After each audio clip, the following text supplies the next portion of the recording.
Namaste, everyone. This is Pandit Hardat wishing all of you a blessed day. With me is Bhuvan Ashwar. Hey, Bhuvan. Sitaram, how are you doing? Good. You? Very good. Well, we're going to be talking about something extremely exciting today. I think something that has really brought a lot of confusion into our people's lives, and it's about the caste system in Hinduism. The caste system is one of the oldest, if not the oldest, debate we have always had. I know. I feel like there's a lot of misunderstandings about this topic because people think how people see it nowadays is that the caste system, they literally take it as the name how Bhagavan Shri Krishna, he created the caste system during the Mahabharata, and how you have the Brahman, Kshatriyas, Vaishyas and Sudras, and how they are, I guess, different categories of people, you could say. Well, yeah. I mean, listen.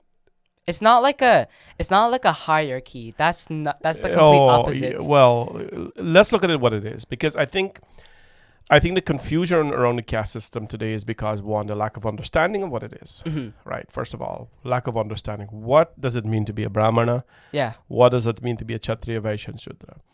And secondly, when you understand what it means to be each one of them, Hmm. how do you go about living life, understanding that each one of you have an importance in society? And that is what primarily the confusion is, because the hierarchy that you talked about Yeah. is specifically what the problem is. I Right? yeah. I remember. I think I've seen this a few times at my school where sometimes people say, "Oh, look at me, I'm a kshatriya. Mhm. I'm a warrior. I'm higher than all of you." Well, yeah, and sometimes they take that in the wrong sense, and, Hmm. and the same thing with the brahmanas and the shudras and so on. I think we have seen enough demonstrations of all of that to come to the conclusion that people do not understand the purpose of the caste system and why they are pretty much in the caste system. People don't in the first. Well, they don't really even know what it is. Well, yeah, so let's talk about that. So first and foremost, the caste system exists. Hmm. Let us not run away from that. There is the caste system in Hinduism, right? And there is nothing wrong with having a caste system, Yeah. because if the modern world that we're living today, they have something called a class system. Hmm. I don't know if you know when there is campaigning and all that, but when these guys are running for parties, like for elections, right? Yeah. They always come up with this thing. We are here. We're gonna stand up for the middle class. Yeah. We're gonna stand up for the working class, the middle class. Okay, but let me ask you a question. What is below the middle class? I Right? The I low d- class, right? Yeah. The look. But they don't say that, They don't say that. right? So they only talk about the middle class, because in politics, it is always good to be in the Mhm. middle. And they always say how we're gonna make the higher class people pay more Correct. and make the Correct. middle class people pay less. But what about the low class people, or if they're even low class people? Right. So in the modern world, you have the class system. You have the high class, the middle class, and obviously the The lower low class. class. And nobody calls them the lower class. They would never go on television call them the low class. But so what makes you middle class is when you have a certain earnings and you have certain, assets. That's a middle class. If you don't have that, you're obviously a lower class. Hmm. They don't come out and say that. That's not the point, though. The point I'm trying to make is that the caste system was created to, and it was created. Hmm. There is evidence of it in the Gita. We'll go about that just now. But it was created to ensure that there is an order system in society. Right. Because when Bhagavan Shri Krishna they explain this a lot in chapter 18 of the Bhagavad Gita, and he says that the caste system wasn't created to segregate. It was just made so that people can have order and so that everyone can work together in peace and harmony. Absolutely. So what does order mean? Bhagwan Krishna says he created caste system for order. What does order mean? Order means that if I'm a secretary, I go do, when I show up for work, You do what a secretary does. you'd go do what a secretary does. Mhm. If I'm a clerk, I do what the clerk does. If I'm a typist, I do, you understand? Yeah. So you just don't show up and everybody is doing everybody's job, because then it will be very confusing Then to get things done. you be confused as to who has to do what and what you're supposed to do if someone else is doing your job. Correct. So let's go to chapter 18 of the Gita. I just want to go to the scriptures. What does it say? Shamo damastapa saucham shantir arjamevacha jnanam vijnanam astikyam brahma karma subhavajam. Lord Krishna talks about the Brahmanas first. This is directly from the Gita, right? I want to just lay this on the table so that we first of all establish that this is what he said. So he said this about the Brahmanas. The Brahmanas, Shamo Damastapa Saucham. He says, serenity, self-restraint, austerity, purity, forgiveness, uprightness, knowledge, realization, belief in the hereafter. These are the duty of the Brahmanas, born of their own nature. So what is God? He's saying born of their own nature. So if you say you're a Brahmana, then I have to be a Brahmana by nature. Like I have to, I guess, have those qualities that it states. Correct. So it brings the question: if you are a Brahmana, let's go purely by the caste system here. Yes. Right. If you're a Brahmana, or let's put me, I'm a Brahmana, and I give, we give birth to a child. Does it mean that child is a Brahmana? No. Because Lord Krishna is saying in the Gita, he's saying these are the duties of the Brahmins born out of their own nature, which means that although I'm a Brahmana and I've come from a lineage of Brahmanas, my Aja was, my dad was, and so on and so forth, it means that if I am not living a Brahman's life, right, if my nature does not reflect the Brahman qualities, it means I am not a Brahman. Exactly. Like I can't remember which verse it is in the Gita, but when I was reading it, it said that if you let's use your example. So let's say you have a child, so and your entire lineage is Brahmins, and every like you're a Brahmin, your great grandfather was a Brahmin, everyone in your lineage was a Brahmin. But if you give birth to a child and they don't have the qualities of a Brahmin, they are not considered to be a Brahmin. Well, that's specifically what we're discussing. Yeah. Because you just can't, your mom can't be, if your mom is a police officer, your dad is a police officer, does that make you a police officer? No. I mean, not unless I really want to be a police officer. Right. So you have to earn it. You have to go to school. You have to do the relevant things. You have to work for it. You have to work for it, right? So first of all, Lord Krishna says there is a caste system, and he talks first, Brahmanas. These are the qualities: serenity, austerity, purity, forgiveness. And if you bear these qualities, and I'm not talking about a Sunday alone or a Monday alone that you do these things, it is in your nature to be upright, knowledgeable, self-realized. It is your nature to do austerity. It's your nature to be pure. It means you are a Brahmana, right? So he goes on to say, Shaure tejo ghrute daksham yudhe chapya palayanam danamishwar bhavascha kshatram karma swabhavajam, he says. And he now talks about the Kshatriyas. He says heroism, vigor, firmness, resourcefulness, not fleeing from battle, generosity and lordliness are the duties of the Kshatriyas born of their own nature. So there he goes again. He says the Kshatriyas, this is their dharma, this is their duty, right? And so this was helpful in a time when the caste system was very active, because and when it was relevant. Well, I mean, sorry, my bad. It's still relevant. It's still relevant. My mistake. It still is relevant. Yeah. Right? But is it relevant only to some level?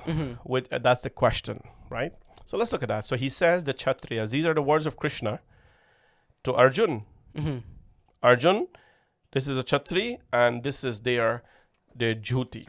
And he goes on, we can quote chapter 18, verse 44 now. He says, agriculture, cattle rearing, trade, these are the duties born of the Vaishyas of their own nature. An action consistence of service is the duty of the Sudras. So agriculture and so on, that has to be done by the Vaishyas, and the Sudras consisting of service. They have to serve. That's the duty. But he says born of their own nature. Now, what is the confusion about the caste system here? Okay, so I think that Not in the scripture. I'm talking about like in the real world. in the real world. What is the confusion about the caste Okay. system? Okay, so what I've noticed is that right now we live in a world where there's a lot of developments. Now, we're not promoting equality and how we're promoting, like, let's take women's rights for an example. Like, But like- what's women's rights got to do with this? well, I mean, Well, I'm just an using- example. Just an example, yeah. Because that's like when you go to women's rights, that's Yeah. a whole different thing altogether. I'm just using it as an example because, like, less than 100 years ago, women, they were they were not treated equally. Well, less than 100 years ago, actually, they were not They were allowed not- to they're- vote To vote, yeah, in America and in Canada. and in Canada. Yeah. Yeah. So, and now we live in a world where, if anything, they're more equal.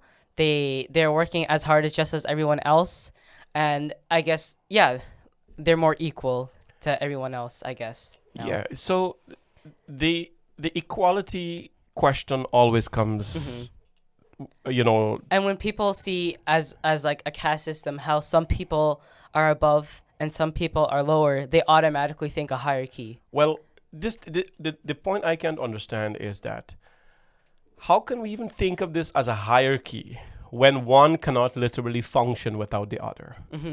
Do you know that one caste system cannot function without the other? Here's what it is. Let us say, and let us just say for argument's sake, that the Brahmanas are the higher class in the caste system. I'm not saying that they are. I'm just saying let's just assume. As an example. As an example. So they're the higher class, right? Now, naturally, whatever the Brahmins do, they actually, there are some activities which will send a message that they're superior. So you have to bow to them, you have to treat them with respect, whatever. Yeah. Because they're non-violent people. So you don't go talk violence to a non-violent man, right, or woman. Now the Brahmanas, let's say they're superior. When it's time for them to eat, what are they going to eat? Well, like auspicious or like cleanly food? No. Let's say they have to eat vegetables. Who's going to cultivate the vegetables for them to eat? I mean, since there isn't any like Vaishyas or Sudras to do any agriculture, then they're not going to get any food to eat. Absolutely. So how can you say that the Brahmanas are superior? When they can't function without the quote-unquote lower class. The Vaishyas, correct. In this situation, not Yeah. actually. Correct. Lower class. Right. We're just using an example here. So if we're saying the Vaishyas are lower than the Brahmanas, that means the Brahmins can function. But when the Brahmins have to eat, if the Vaishyas do not do their agriculture, their cattle rearing, to give, the necessary foods, Then how are the Brahmins going to eat? gonna eat, right? Now let's say that the Vaishyas are the superior class because they provide food for everybody. Without food, you can't live. Yeah. But I see where you're going. If there's a war, uh-huh. right, who's gonna defend them, Not the Kshatriyas. right? So if there's the Kshatriyas have to provide that defense. So does it mean that the Kshatriyas are superior? Now let's think about this. Let's say the Kshatriyas are the superior ones, right? How can they function without any sort of mental evolution, without spirituality, without some sort of guidance? Or like maybe if there isn't, let's say like they're the higher class. If there wasn't any other of the classes, then who would they defend? Exactly. So this hierarchy discussion is, first of all, it is made because people, our lack of understanding of what really caste is. The caste system is a great thing when it is done well. When it is done well, when it is executed well, it is a great thing. Now, the confusion as to which caste is higher than the other should not even be a question, because all of the castes, They're all equal. they're equal, and they have a major role in our society, an extremely important role in our society. It's like how nowadays, how you have different jobs, and let's say you have different people in a factory, you have people in offices, and let's say for the office, you need people from factories to give them the supplies. Mm-hmm. If the people in the factories are considered to be lower class and they're not there, then the people in the office aren't they're not going to be able to get their supplies. That's right, and that's how dependency is in our society. Now, let me read to you an explanation here given in the Gita. So the question is, among among four brothers, Mm-hmm. let's say there are four brothers, Yeah. it is possible to find these four varnas, right? These four castes. It is also possible to find a group, a clan, or a tribe to be predominantly one of the four varnas. Now, here's what the explanation says. The plan, ultimately, the plan is for the lower class or the lower serving man to evolve into a higher person every day. Mm-hmm. That's the purpose, right? Is for us to evolve every day from what we are doing into something higher. So a brahmana is he who can discharge the dharma of all the four varnas. Now look at that. The brahmana is one who can discharge the dharma of all the four varnas. It means that a brahmana, if we want to say they've evolved, for one, they must be, you can be a service person. Then you could be a cattle rearer, a cattle farmer, agriculture person. Then you could become a kshatriya and then evolve ultimately into someone self-realized. Mm-hmm. So the scriptures are telling us here that evolution exists in the caste system where one can just aspire every day for a higher form of life.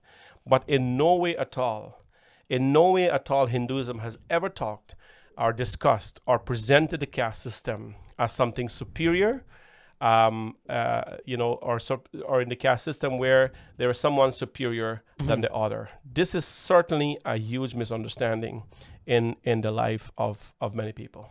Yeah. Now, one of the things that we know as well is that you will find, like in our work, for example, in the work that we do, there is a saying that you have to be a brahmana before you actually become a pandit. You know that. You have to be a brahmana before you be a pandit. Yeah. And that is so. That is actually correct. Which, like, a Brahmin is like the learning stage, and then after that, I guess, you become a pandit. Correct. Or like a vyas. Right. Well, the thing is, it is important to be a brahmana, to be a priest. It is a requirement. But then again, it goes back to the discussion. Who is the brahmana? Who is the brahmana? Right? And then that is when we come back to the words of Sri Krishna and we say, in order to be a brahmana, your nature must possess these kind of qualities. You must be learned, you must be lack of anger, you must be firm, you must be fixated on God, you must be prayerful. And then when our life actually displays that qualities or those qualities, then we are qualified to actually go and perform the priesthood. So I guess what you're saying is that it doesn't really matter if you're born into like a certain caste, it's the qualities or like it's how you are by nature that really matters. Well, this is supported in our scriptures in so many ways. There is one rishi by the name of Vishwamitra. Vishwamitra by birth, he was born in the home of a Kshatri.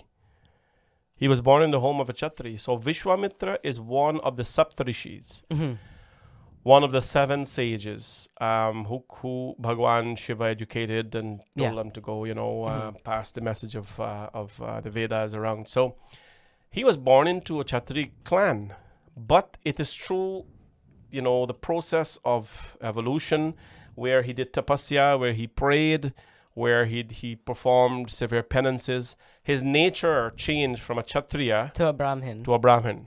Right? So transformation is the whole foundation of Hinduism. We are known to be a dharma, a way of life, or whatever it is that they call us these days, that really transforms someone or something into something else or to someone else. And that is the powerful thing about our dharma, that we're not a dharma or a way of life or a religion that really promotes stagnant or nature or segregation. or segregation. Mhm. So we allow evolution to happen. We allow a person to transform from one to another in a good aspect. So the caste system in no way should be understood as higher, lower, medium, or anything like that. Mhm. Hinduism is a dharma. It's a religion of equality, and unfortunately, it is only those who lack some perception of the dharma or who follow some misguided information are the ones who really claim that Hindu that the caste system is wrong. Like what Hinduism is doing is wrong with the caste system. yeah, absolutely. When and the thing is, those, I guess, if those people are more in power, then they have more of an influence on people and what people can believe. Yeah, definitely. So that is the purpose of the discussions. And if all of you find this discussion really helpful, just smash that subscribe button and, of course, the notification bell on YouTube, so we can bring you these discussions whenever we, bring them on air. So thank you all very much for being part of this process. Subscribe to the YouTube channel and share it for your friends and family as well, so that they can be part of this education. And it's called Simply Explained. If you have any suggestions of things we should discuss, please put them in the comment section, and be genuine and be clean about your comments as well. Thank you all very much. Sit your Namaste.